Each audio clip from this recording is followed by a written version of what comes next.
So Laurence, can you tell me what has been the most significant change, evolution or development in the 20 years you've been at Arceno? I came here in 2002. It's now 2022, so it's about 20 years. When I first got here, you would say there's cold years, hot years, and it's kind of mixed in between. Now there's more hot years than cold years. A cold year is now an anomaly, and it's quite rare. There's no such thing as 13.5% alcohol wines anymore. You have to try to make a 13.5% alcohol wine by picking early. So everything gets to 14%, which is not a bad thing, but you have to really be careful, stay attenta, Italian English, that you don't go 14.5, 15. It's very easy to get high alcohol, but slowly but surely it's getting warmer and warmer. Has the fingerprint of climate change been noticeable in the vineyard or even in the winery, in the wines themselves? Well, we have to really pay attention to the rootstock, and that's the roots that go into the ground, and whether the roots go deeper, you can get more aggressive rootstock. They search for water deeper in the ground. So we're changing rootstocks that are much more aggressive in the sense that they look for the water. Soils are really important now. We're looking for more soils that have a little more clay in it. Here there's a lot of sandy loam, a lot of sandstone, things like that, which are great. But if you plant certain varietals on these, then they really suffer for the water. Like Merlot, for example, on the heat will really suffer. So Merlot on clay works really well, but Merlot on sandy soil might get ripe too fast or to start to raisin from the excessive heat. So we have to either regraft things like Merlot on sandy soil to something like Sangiovese, which gets ripe later, or Cabernet Franc, which gets ripe later, or only plant like early ripening varieties where there's a lot of moisture and cool microclimates on the estate. So we really have to pay much more attention to what we plant, where we plant it. Okay, and I noticed they've got some quite bushy Merlot out there. What are you doing with the canopy? Is that to do with heat management as well? And when I first got here, it was standard practice leaf pull. And what that means is the east side or the morning side, starting in August, you pull the leaves away. You literally go through and take them away so the sun and the air gets through and touches the leaves and stuff like that. And that protects against things like botrytis and mildew if it rains. But it also gives the grapes some sun, which helps the tannin development and the evolution of the grapes.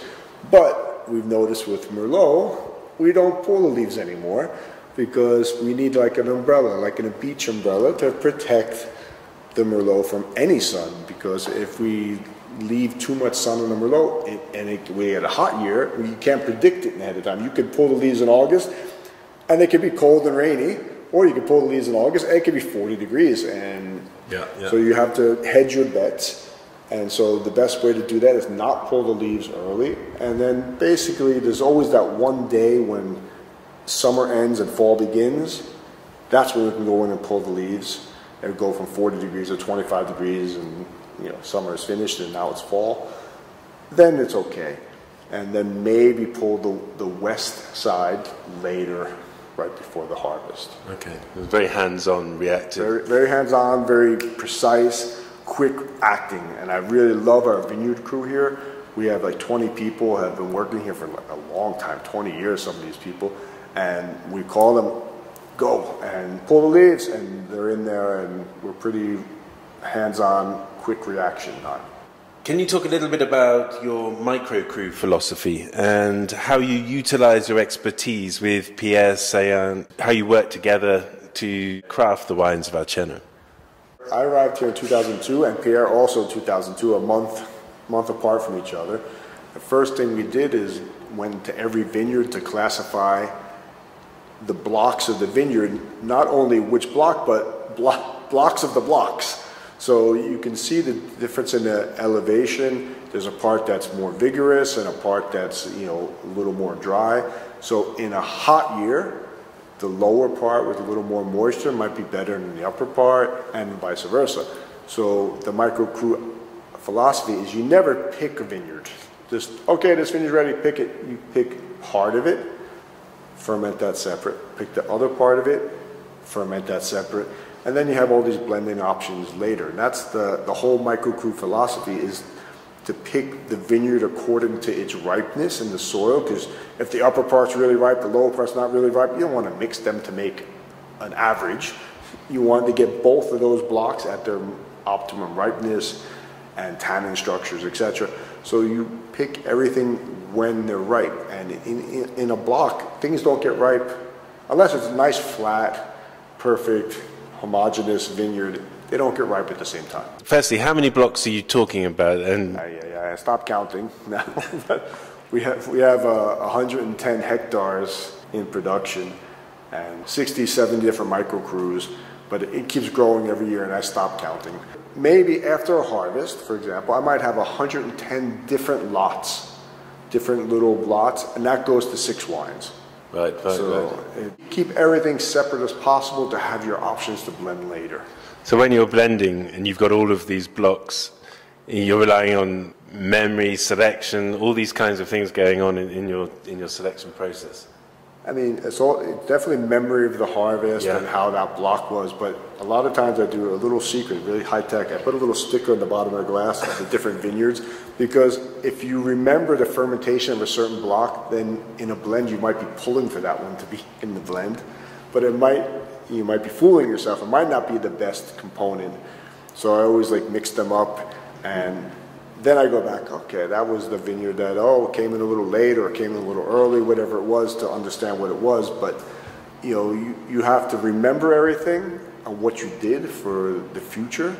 But sometimes when you're making the blends, it's better to be not influenced by your past decisions, When you're making decisions about all of these things, really, vinification, blending, the maturing of wine, how much is what we find in the glass a balance between what you want it to be and how much it is an expression of the place? Europe in general, you're a slave to the vintage.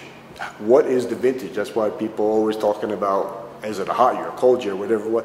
So every year you need to find the expression of that vintage.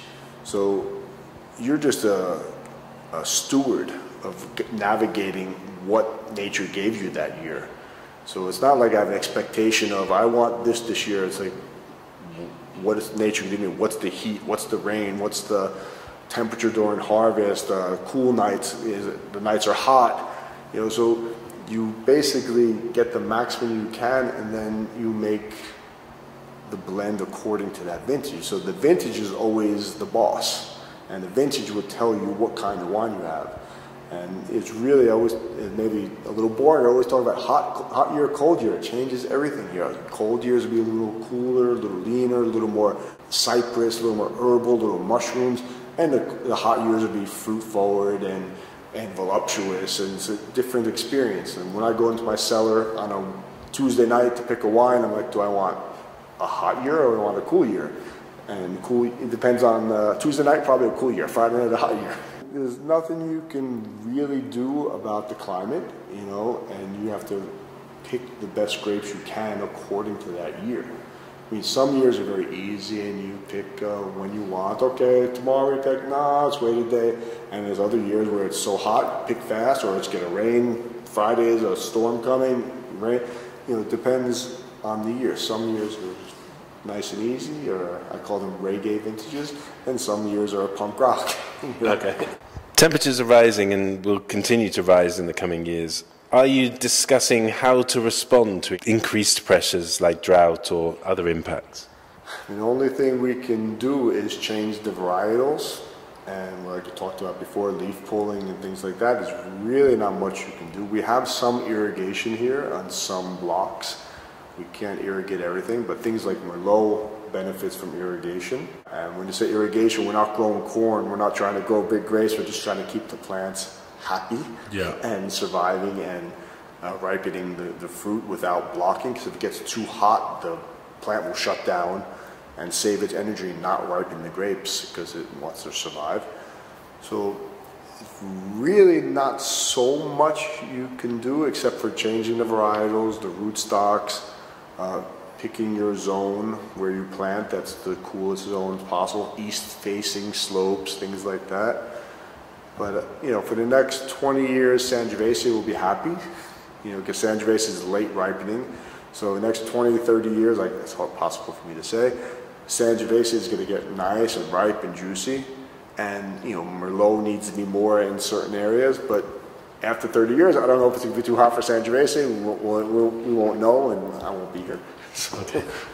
Well, you're standing next to a whole bunch of Arceno wines here. What's the variety that's exciting you the most at the moment? Well, probably our two main varietals here are Sangiovese, of course, because we're in Chianti Classico, Toscana, and Cabernet Franc. So these are the two varietals I really like to play with, and we make 100% Strato Sasso is 100% Sangiovese, and Arcano is 100% Cabernet Franc. So it's really these two grapes. I love them all. You ask me about my children, which children I like best, but it's really fun to work with the 100% Sangiovese and the 100% Cabernet Franc because they're more difficult to make something 100%, but it's a more pure expression of something, of the terrain. And especially something like Strato Sasso, which is one vineyard. We use the same vineyard every year. And so if you do a vertical like 14, 15, 16, 17, 18, 19, really what you're tasting is the vintage and the climate of that vintage. And there's obviously a lot of excitement around Cabernet Franc at the moment. And I mean, you planted yours over 20 years ago. What are the characteristics that you think make it exciting right now? I have to blow our own horn. I have the expression, I don't know in English. Trumpet. Okay, trumpet. Okay. In 1998, we planted our first Cabernet Franc, and people thought we were nuts. Why are you planting Cabernet Franc? Why are you planting Cabernet Franc here? And we realized quite quickly that Cabernet Franc has the nice characteristic. It doesn't get ripe too early. It doesn't get ripe too late. It comes in perfectly on the cool, rainy years, and it also comes in fine on the hot years. So it doesn't want to raisin. So the way the order of ripening goes is Merlot, Cabernet Franc, Sangiovese, Cabernet Sauvignon. So it always comes in a window where it has a beautiful ripeness. It's different characteristics of a cool year and a hot year, but it's always perfectly ripe. And when Pierre is here, and when he comes, I line up all the Cabernet Francs on one table, all the Merlot on one table, and we taste through them. And he gives his rankings of these wines. And Sangiovese might be A, B, C, with one came in at the end of the harvest. But Cabernet Franc, it's you really have to look hard for the one which one is not as good as the other ones, because they're all quite consistent. It's consistent quality. We have a little bit more minerality here for the Cabernet Franc, say, than the coast with Bulgari, where they began the Super Tuscan movement, I guess. So it's rounder and flatter. Now it has a little more attention to it, a little more minerality of this area. So it's a different expression, but it grows really well here. And you should delete this because I don't want anybody else to get the idea to plant Cabernet Franc. Because people are starting to plant Cabernet Franc around here now. Many people are starting to plant it. Well, look, thank you very much. It's been great to talk to you. Yeah.